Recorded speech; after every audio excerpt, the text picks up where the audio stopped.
Imagina a una familia huyendo en plena noche, sin avisar a nadie, sin despedirse, con un niño en brazos y soldados en camino. Esto no es ficción, no es leyenda. Es uno de los episodios más tensos, más humanos y más profundos de toda la historia bíblica, y la mayoría de la gente nunca ha comprendido del todo lo que realmente sucedió aquella noche en Belén. Había un rey dispuesto a todo, un padre que tuvo que tomar la decisión más difícil de su vida en cuestión de segundos, una madre que no podía hacer preguntas y una niña que ignoraba que el mundo entero intentaba borrarla antes de que pronunciara su primera palabra. Lo ocurrido en esas semanas cambió el curso de la historia. Y los detalles de esa historia, detalles que casi nadie se detiene a observar, revelan algo mucho más profundo que una simple huida. Revelan una protección invisible, precisa e inexplicable que opera en cada detalle. Pero antes de llegar a eso, necesitas comprender el contexto, porque sin él, esta historia pierde la mitad de su fuerza. Herodes el Grande, ese era el nombre que hacía temblar a toda Judea. No era un hombre cualquiera. Fue un rey que reconstruyó el Templo de Jerusalén, una de las mayores obras arquitectónicas del mundo antiguo, y al mismo tiempo, un hombre que ordenó la muerte de sus propios hijos cuando sospechó que querían usurpar su trono. El mismísimo Augusto César, emperador de Roma, llegó a decir que era más seguro ser un cerdo en la casa de Herodes que ser su hijo. Reflexionemos sobre esto por un momento. El hombre que gobernó la tierra donde nació Jesús era precisamente ese tipo de persona. Y este hombre acababa de descubrir que había nacido un rey que no era él. Los Reyes Magos de Oriente habían llegado a Jerusalén con una pregunta inocente, o quizás no tan inocente: ¿dónde estaba el niño que había nacido rey de los judíos? La estrella los había guiado hasta allí. Y esa pregunta, pronunciada en voz alta en el corazón del reino de Herodes, fue como encender una llama cerca de un polvorín. Herodes llamó a los Reyes Magos en privado. Les dijo que también quería venerar al niño. Les pidió que regresaran con la ubicación exacta, y los Reyes Magos fueron. Encontraron a José, María y al niño en Belén. Le presentaron sus ofrendas. Lo veneraron. Y entonces, y este es un detalle que a menudo pasa desapercibido, recibieron una advertencia en sueños de que no volvieran con Herodes. Y regresaron a casa por otro camino. Herodes esperó. Los Reyes Magos nunca regresaron. Y fue precisamente en ese momento, cuando el rey se dio cuenta de que había sido ignorado, engañado, eludido, que el peligro se volvió real y urgente de una manera que ninguna palabra puede describir completamente. Belén estaba en silencio. La noche era profunda. José dormía. Y entonces apareció el ángel. Levántate, toma al niño y a su madre y huye a Egipto. Quédate allí hasta que yo te diga, porque Herodes va a buscar al niño para matarlo. Fíjate en algo importante de este mensaje. El ángel no dijo, quizás Herodes quiere causar problemas. No dijo, ten cuidado. La palabra que usó fue la esposa directo, sin eufemismos. Existía una amenaza real, con un agente real y una intención real. Y la respuesta requerida era inmediata. José no esperó al amanecer. No fue a comprobar la noticia.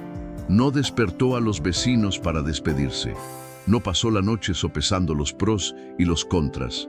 El texto bíblico dice algo que resulta casi inquietante por su sencillez.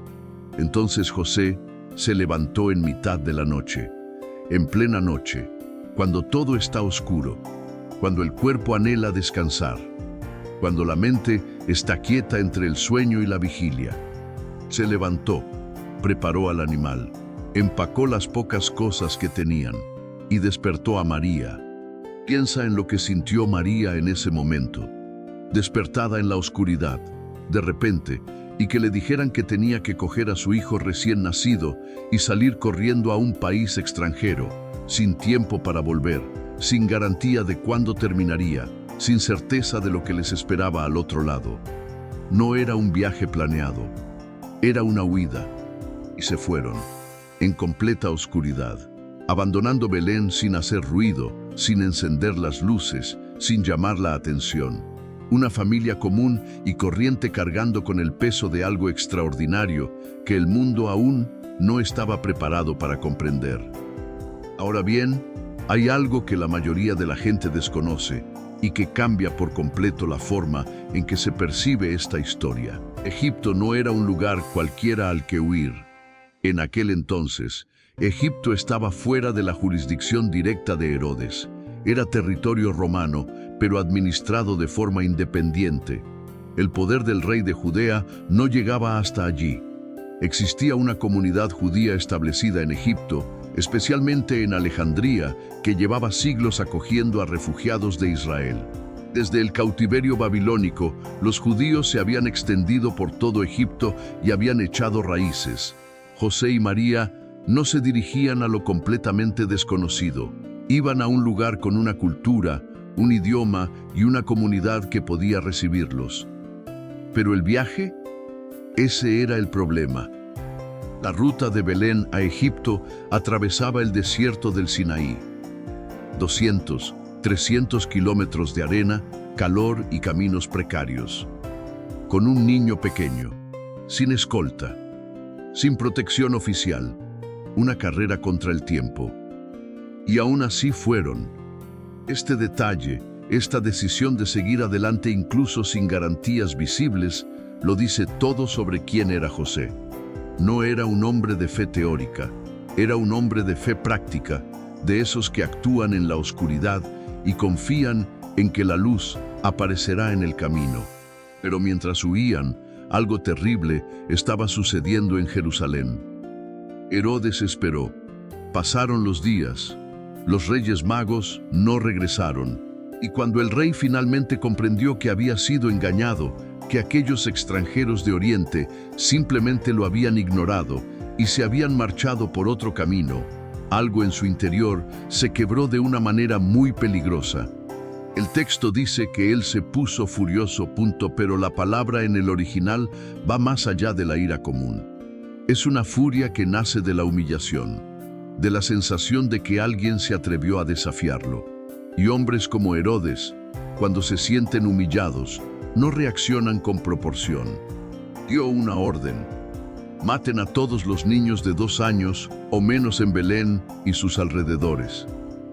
2 años o menos, porque los Reyes Magos habían dicho que la estrella había aparecido hacía algún tiempo, y Herodes calculó el rango de edad posible y decidió eliminarlos a todos, completamente, sin excepción.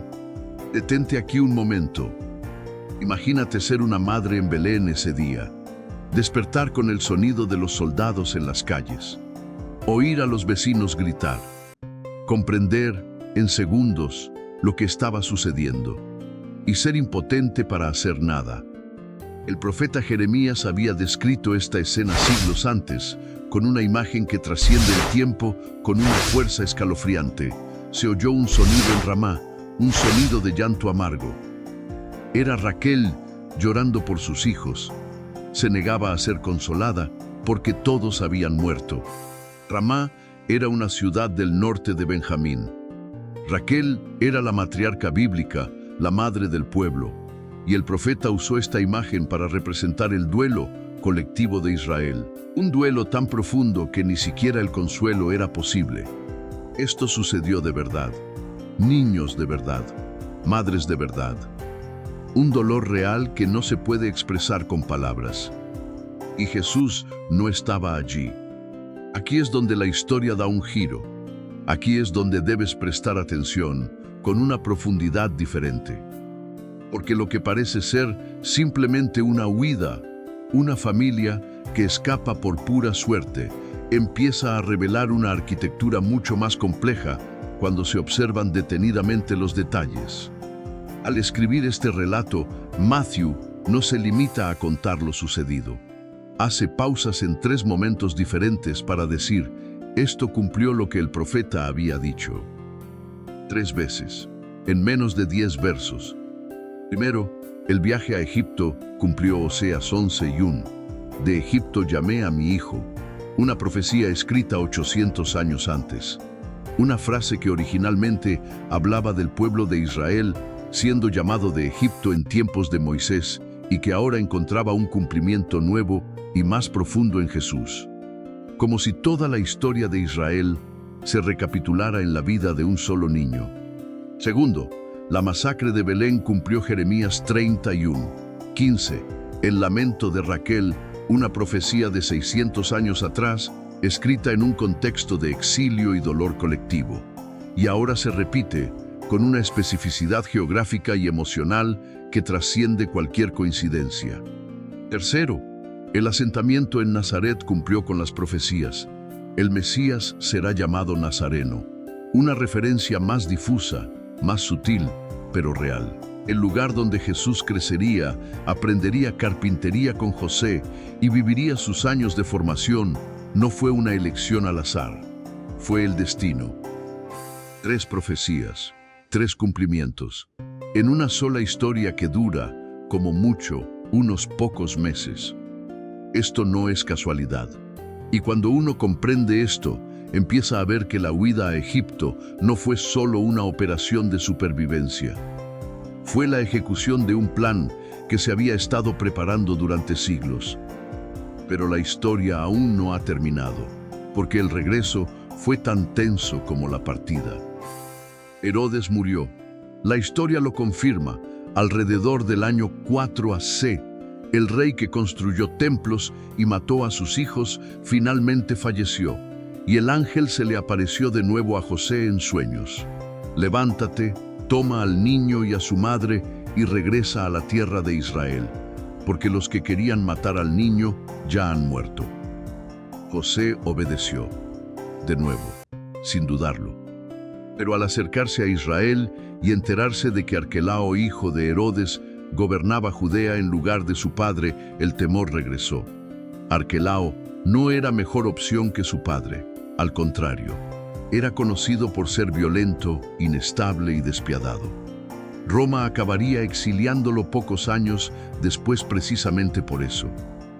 Ir a Belén de Judea con un hijo que había escapado de una masacre ordenada por la familia de Arquelao sería caer voluntariamente en una trampa.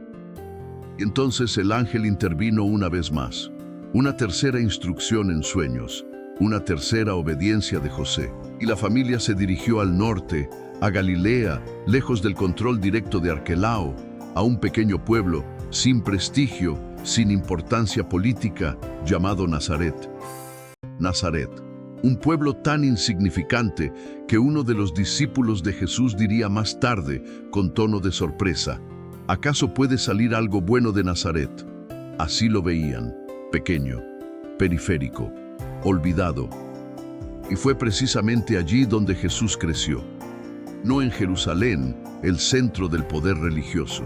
No en Belén, la ciudad de David, donde todos esperaban encontrar al Mesías. En Nazaret, en el lugar menos esperado, en el lugar que la lógica humana habría descartado. Y aquí está el hilo conductor que lo conecta todo. Esta historia de escape, masacre, exilio, regreso y reasentamiento no es simplemente un relato de supervivencia.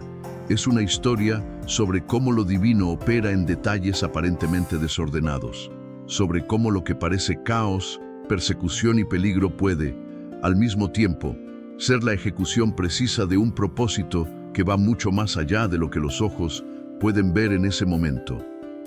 José no sabía que estaba cumpliendo la profecía de Oseas cuando huyó a Egipto. Huía porque su hijo corría peligro. María tampoco sabía que estaba participando en el cumplimiento de una profecía cuando despertó en medio de la noche y aceptó el viaje. Estaba actuando como una madre que protege a su hijo, pero su lealtad, esa disposición a actuar a ciegas, a obedecer sin tener una visión completa, a confiar incluso sin comprender, fue precisamente el canal a través del cual se logró el propósito superior. Y esto resulta muy significativo para cualquiera que se haya sentido perdido en medio de una situación sin sentido. para quienes se han visto despertados en plena noche por la vida, no por un ángel, sino por una crisis, una pérdida, un cambio forzado, y han tenido que tomar una decisión sin saber qué les depararía el futuro. La huida a Egipto es, entre otras cosas, una historia de valentía silenciosa, de una fe que no espera a tener certeza para actuar, de cómo momentos que parecen desvíos pueden, en realidad, ser el camino correcto. José llegó a Nazaret con un niño al que el mundo había intentado matar antes de que pudiera hablar. Llegó sin gloria, sin anuncio, sin reconocimiento público. Se instaló con su familia en un pequeño pueblo y volvió al trabajo de sus manos. Y aquel niño creció, aprendió carpintería, vivió años de absoluto anonimato en una ciudad que nadie respetaba, hasta que llegó el día.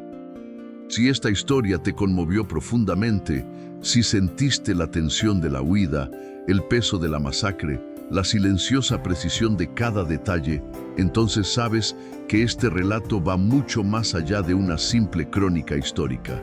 Habla de protección, de propósito, de cómo los momentos más oscuros pueden ser precisamente los que definen lo que viene después. Si quieres seguir explorando estas historias con esta profundidad, los detalles que no se ven en los resúmenes, los contextos históricos que transforman por completo tu comprensión de lo que has leído toda tu vida, suscríbete al canal. Cada vídeo está elaborado con el mismo cuidado y la misma intención de que veas más allá de la superficie. Y si este video te hizo pensar en alguien, un amigo, un familiar, alguien que sabes que apreciaría esta perspectiva, compártelo.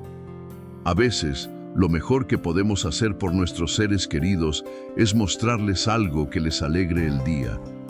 Nos vemos en el próximo vídeo. Hasta entonces.